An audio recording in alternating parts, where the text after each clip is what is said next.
मानने लग जाते हैं। जैसे व्हाट्सएप विश्वविद्यालय में एक ज्ञान बहुत दिया जा रहा है कि जवाहरलाल नेहरू मूल रूप से मुसलमान थे, मुसलमान खानदान से आए थे। ये बात इतनी बार व्हाट्सएप विश्वविद्यालय में आ चुकी है कि मेरे घर के कुछ लोग सच में मानते हैं कि ऐसा ही था। उनमें से अधिकांश की उम्र 60-70 के पार है, तो उनको समझाने का प्रयास व्यर्थ है। और वो न केवल ये जानते हैं बल्कि सबको बताते हैं, मौका मिलता है कि अरे नेहरू तो मुसलमान था, उसी से बचना है, देश को उसी ने बर्बाद किया है, मोदी जी ही बचा सकते हैं देश को। उनके भीतर ये बात इतनी गहराई तक समा गई है कि उनको समझाना व्यर्थ है। आप कहें कौन सी किताब में पढ़ा है, वो बोलेंगे तुम जो किताब पढ़ते हो ना वो मार्क्सवादियों की किताबें हैं, सच्ची किताब नहीं है वो। आप कहेंगे सच्ची किताब कौन सी, बोले ये हमें भी नहीं पता है, लेकिन कोई है सच्ची किताब, कोई है सच्ची किताब जिस सच्ची किताब में सब बात लिखी हुई है। पूरा नाम वाम बताते हैं कि इनके दादाजी का नाम गाजी खां, ये अली खां, वो वली खां, पता नहीं क्या क्या नाम बताते हैं कि वो सब एकदम। तो कभी कभी क्या होता है, कुछ बातें इतनी प्रसिद्ध है। मुझे किसी ने बड़ा अच्छा कमेंट किया, एक बात जो मैं भी सोचता था कि वो इतिहास में है, पता लगा कि वो गलत बात है। एक कथन भारतीय राजनीति में बहुत प्रसिद्ध है कि जब 1971 में इंदिरा गांधी जब फिर से पीएम बनी, पहले वो 67 में जब ये लाल बहादुर शास्त्री चले गए, 66 में ही तब बनी।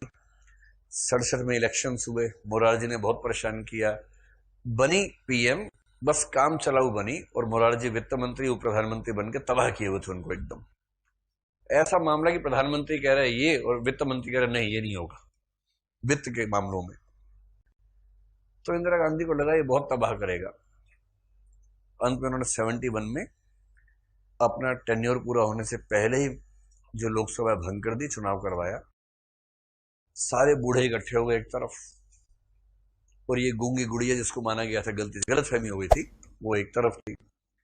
सारे राजे रजवाड़े उसके खिलाफ हो गए थे, और उस इलेक्शन में जनता ने सारे बूढ़ों को रिटायर कर दिया। सारे रजवाड़ों को समझा दिया कि टाइम तुम्हारा निकल गया है, अब लोकतंत्र है, अपने अपने घर को अब हेरिटेज होटल में कन्वर्ट करो, उससे कमा के अपना खाना खाओ, टीवी पर्स खत्म करेंगे तुम्हारे। तो इंदिरा गांधी सुपर कॉन्फिडेंस में थी उस साल, ऐसा जीत के आई। फिर किसी ने कहा कि मैडम अब आपको केवल एक चीज रोक सकती है खुदा बनने से, वो है भारत का संविधान। ये क्या होता है देखो। और उसमें अगले 6 साल में 24 में से 42वें तक के संविधान संशोधन ऐसे निपटाए उन्होंने लाइन से, और सबसे बड़े बड़े संशोधन सारे उस समय में हुए। और उसी बीच में किसी ने बताया कि मैडम पाकिस्तान बहुत परेशान कर रहा है, बांग्लादेश में दिक्कत आ रही है, मतलब पश्चिम पाकिस्तान में दिक्कत आ रही है, पूर्वी पाकिस्तान में। इंदिरा गांधी बोली अच्छा तोड़ दो इसको। फिर सेना के लोग बोले मैडम ऐसे नहीं होता है, पर इतना आसान मामला नहीं होता। बोले आसान मुश्किल क्या होता है, करो ना।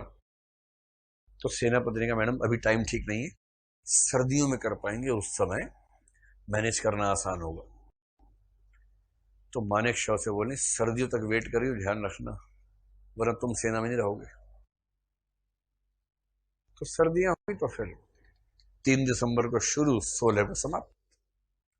16 दिसंबर 1971 को बधाई हो, बांग्लादेश हुआ है, बधाई दी, पोता हुआ है। सब लिख के मत आना, अंतरराष्ट्रीय संबंध बिगड़ जाएंगे हमारी अभिव्यक्ति की स्वाधीनता में एक रीजनेबल रिस्ट्रिक्शन है कि देशों के साथ मैत्रीपूर्ण संबंध जिससे खत्म होता है वो अभिव्यक्ति खतरनाक है। तो लिख के मत आना, ये सब प्राइवेट बात की अलग बात है। और उस समय एक कथन बड़ा प्रसिद्ध हुआ कि अटल बिहारी वाजपेयी ने संसद में कहा कि इंदिरा गांधी साक्षात दुर्गा का अवतार है। तब से ये बात इतनी प्रचलित है, मैंने कम से कम 5-6 किताबों में पढ़ी ये बात कि अटल बिहारी वाजपेयी ने कहा कि इंदिरा गांधी साक्षात अवतार है दुर्गा का। 16 दिसंबर 1971 के दिन कहा उन्होंने, पब्लिक स्टेटमेंट दी। तो मैं भी ऐसा ही मानता था। कल परसों एक विद्वान के साथ बैठा हुआ, तो उस विद्वान ने कहा कि ये सबसे बड़ा मिथक है हमारे समाज का। अटल बिहारी वाजपेयी ने लेटर टाइम में कई बार ये बात कही कि मैंने ऐसा कभी नहीं कहा, मैंने ऐसा कभी नहीं बोला है। मैं जो कहना चाह रहा हूं, कई बार ऐसा होता है कि एक गलत बात इतनी दोहराई जाती है कि हमें लगने लगता है कि वो इतिहास है। और पद्मावत का पहला हिस्सा ऐसा ही है मिथक, पर इतनी बार दोहराई गई है कि लगने लगता है कि इतिहास है।